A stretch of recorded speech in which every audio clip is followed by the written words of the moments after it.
République à Conakry. Après un séjour d'amitié et de travail à Abu Dhabi, professeur Alpha Condé a mis ce déplacement à profit pour discuter avec les autorités des Émirats arabes unis et signer des accords de coopération. Le cérémonial d'arrivée avec notre reporter Mahmoud Bari. Il est 13h30 ce lundi quand l'avion transportant le chef de l'État, le professeur Alpha Condé, a atterri sur le tarmac de l'aéroport international Conakry-Bessia. Au bas de la passerelle, le Premier ministre, chef du gouvernement et le gouverneur de la ville de Conakry. Aussitôt descendu de l'avion, le président de la République a procédé au salut des couleurs nationales.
Ce fut ensuite la revue des corps constitués et d'un détachement des forces armées guinéennes.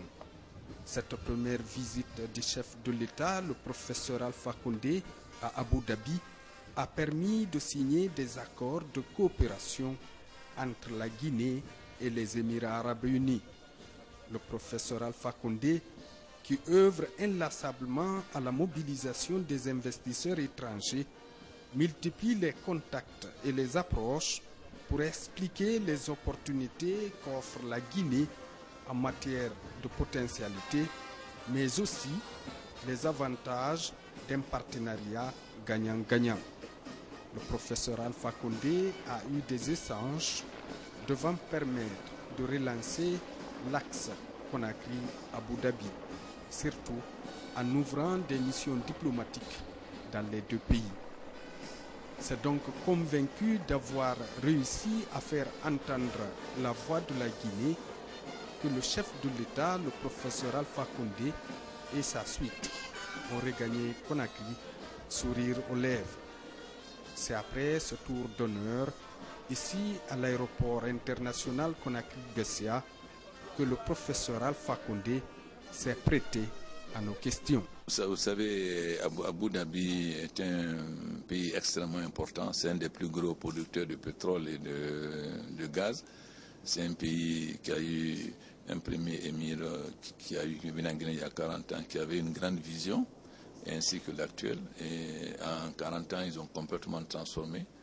Donc, sur l'invitation, j'ai été. Ça m'a permis de rencontrer toutes les autorités, y compris le mien, et de discuter. Nous avons signé un accord de coopération. Nous avons signé 3 accords de coopération, un accord de coopération d'ensemble, un accord de non-imposition, double imposition et de protection des intérêts, un 3e accord avec une société.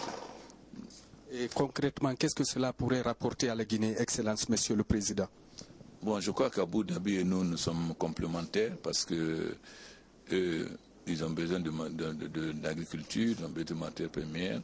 Et nous avons cela, nous avons besoin d'argent et ils ont de l'argent, ils ont du pétrole, ils ont du gaz. Donc nous pouvons avoir une très très bonne coopération, d'autant plus que nous sommes tous les deux des pays musulmans. En tout cas, nous avons estimé qu'il fallait développer sérieusement les relations entre les deux pays et échanger des ambassadeurs et renforcer les relations, permettre tant aux sociétés publiques que privées d'investir ici et nous aussi d'avoir une plus grande présence, notamment d'avoir une liaison avec la compagnie aérienne Al-Jihad pour que les relations soient plus étroites. Excellence, Monsieur le Président de la République, votre cabinet a émis une invitation aux différents leaders de l'opposition. Est-ce véritable engouement politique, une véritable volonté politique pour que les Guinéens partent ensemble? Ce n'est pas mon cabinet, c'est moi qui ai écrit.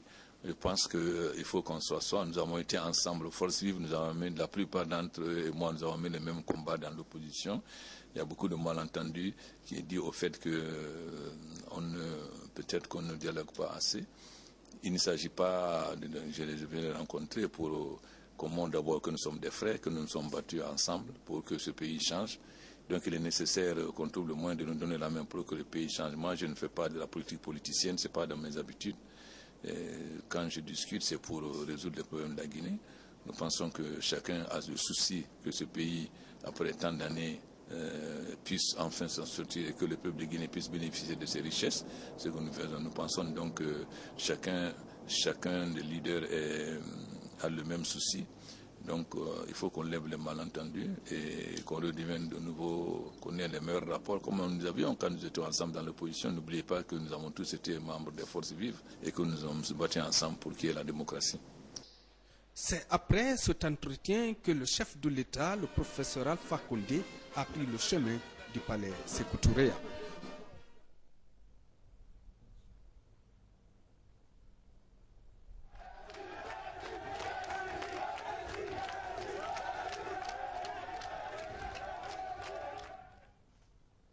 Et puis renforcer le dialogue entre les acteurs politiques du pays, c'est le sens de la main tendue du chef de l'État à toute la classe de l'opposition.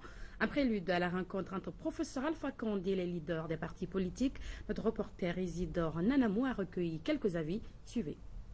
Cette rencontre est une opportunité pour débattre des questions que nous avons déjà posées, à savoir la restructuration de la CENI, le retour au fichier national que nous avons établi pour l'élection présidentielle pour aller de l'avant et, disons, retour dans leurs fonctions des différents conseillers communaux de l'opposition qui ont été malencontreusement démis de leurs fonctions dans des conditions qu'on connaît. Je pense que dans ces conditions, nous avons de quoi discuter et c'est ce que nous souhaitons. L'essentiel de tout cela est qu'il faut arriver à des élections législatives le plus rapidement possible pour sortir de l'état d'exception dans lequel la Guinée s'est installée depuis l'élection présidentielle. Nous n'avons toujours pas de parlement. Bientôt un an, je crois que si c'est une opportunité pour cela, ce serait une bonne chose. Je souhaite que cette rencontre puisse aboutir et que ce ne soit pas juste une rencontre et qu'on puisse, au-delà de ce rendez-vous de demain, mettre en place le dialogue national pour terminer la transition dans notre pays. Nous apprécions positivement cette initiative. Cette initiative qui permet au président, tout en embrayant sur le dialogue politique, déjà d'amorcer le dialogue national ou la réconciliation nationale, j'allais dire. Donc voilà une rencontre, à mon avis, qui pourrait certainement déboucher sur deux éléments essentiels, à savoir le dialogue politique et la réconciliation nationale. Aujourd'hui, en ce qui concerne le dialogue politique, il y avait déjà un blocage qui s'était avéré et l'appel donc du président de la République prouve à suffisance qu'il veut désormais que l'on puisse échanger sur les questions qui nous interpellent tous. Je crois aussi, au moment où il a mis en place un comité préparatoire pour la réconciliation nationale, la rencontre pourrait éventuellement aussi, disons, donner un certain éclairage sur cette question de la réconciliation nationale. Donc voilà, pour moi, donc, je suis très heureux que le président ait lancé cet appel, qu'il ait lancé cette invitation. Je crois que le pays en a besoin, les partis politiques que nous constituons en ont besoin, et c'est à travers ce genre d'échange que peut jaillir la lumière, que peut jaillir, disons, les solutions aux problèmes qui se posent à notre pays. Et mon souhait va dans le sens que cette rencontre se tienne et qu'elle finisse dans de bonnes conditions, avec à la clé des résultats qui sont concluants et qui sont satisfaisants pour le peuple de Guinée. La coordination nationale de la jeunesse de la Basse-Guinée, en collaboration avec l'ONG Pacifique de Guinée, poursuit son meeting de sensibilisation à travers les 5 communes de la capitale. Après Mata, Matoto et Ratoma, c'est au tour de Dixine de recevoir la coordination. C'est dans le cadre du renforcement de la paix et de la quiétude entre les citoyens. C'est un reportage de Mamadi Gassama. Plus jamais la violence en Guinée. C'est sous ce signe que la coordination nationale de la jeunesse de la Basse-Guinée, en collaboration avec l'ONG Pacifique de Guinée, a organisé ce meeting de sensibilisation. Objectif, conscientiser les citoyens pour éviter toute forme de violence en vue de favoriser le dialogue entre les différentes couches du pays. Cette belle initiative cadre parfaitement avec la politique de changement engagée par le président de la République. Soyez rassurés que l'atmosphère de paix et de quiétude sociale qui a toujours régné dans la commune de Dixine se renforcera davantage dans l'unité et dans la fraternité. Je dis à Pacifique et à la coordination de la Basse-Côte que partout où il faut y aller pour passer le message de paix, d'unité, de concorde, de réconciliation, nous sommes disposés à les accompagner. Nous savons aujourd'hui, il nous faut qu'on pousse l'ethnocentrisme à part, qu'on ait en tête que la Guinée est pour nous tous, la Guinée appartient à tous les Guinéens. Conscient du rôle de la paix dans le développement d'une nation, le Premier ministre chef du gouvernement a, dans la langue du terroir, remercié la coordination avant d'expliquer le bien fondé de cette démarche.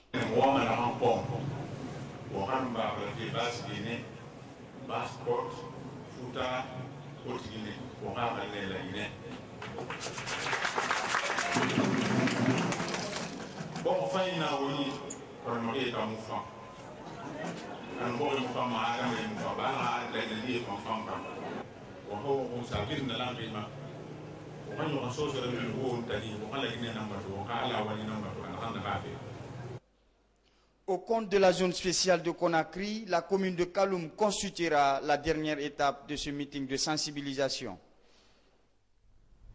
Et puis l'année universitaire 2011-2012 a débuté ce lundi matin sur toute l'étendue du territoire national. Étudiants et enseignants-chercheurs ont tous répondu présents pour ce premier jour de l'ouverture des classes. Une délégation du ministère de l'Enseignement supérieur et de la Recherche scientifique s'est rendue dans quelques universités de la capitale pour s'enquérir de la reprise effective. Kumbasso. Les institutions d'enseignement supérieur du pays ont ouvert leurs portes ce lundi matin. Il est 9 h et l'université générale Lansana Conté de Sonfonia refoule du monde. Les uns sont venus pour l'inscription ou la réinscription, les autres suivent leur premier cours de l'année scolaire 2011-2012. Ici, des mesures sont prises afin que cette année soit une réussite. De la construction de 2 amphithéâtres d'une capacité d'accueil de 300 places chacun, en passant par la rénovation des salles de classe, rien n'est laissé au hasard. Même constat dans toutes les autres universités visitées par les cadres du ministère de l'Enseignement supérieur et de la Recherche scientifique. La ponctualité, le sérieux et la rigueur qui caractérisent ce début d'année enchantent Dr Boubacar Diallo. Nous avons donc constaté que toutes les institutions étaient prêtes. Les cours avaient commencé dans toutes ces institutions. Les recommandations qui leur avaient été faites ont été respectées. Et ça, c'est une très bonne chose. Il y a même des initiatives qui ont été prises par certaines institutions. Bien entendu, des initiatives qui vont dans le bon sens d'une bonne rentrée universitaire. Et cela nous a énormément réconfortés dans les nouvelles dispositions que nous avons prises au ministère. De l'ISEC de Lambagny, en passant par l'université Avicenne et Unique, jusqu'à Mahatma Gandhi, tous ont répondu présents à l'appel du ministère de l'Enseignement supérieur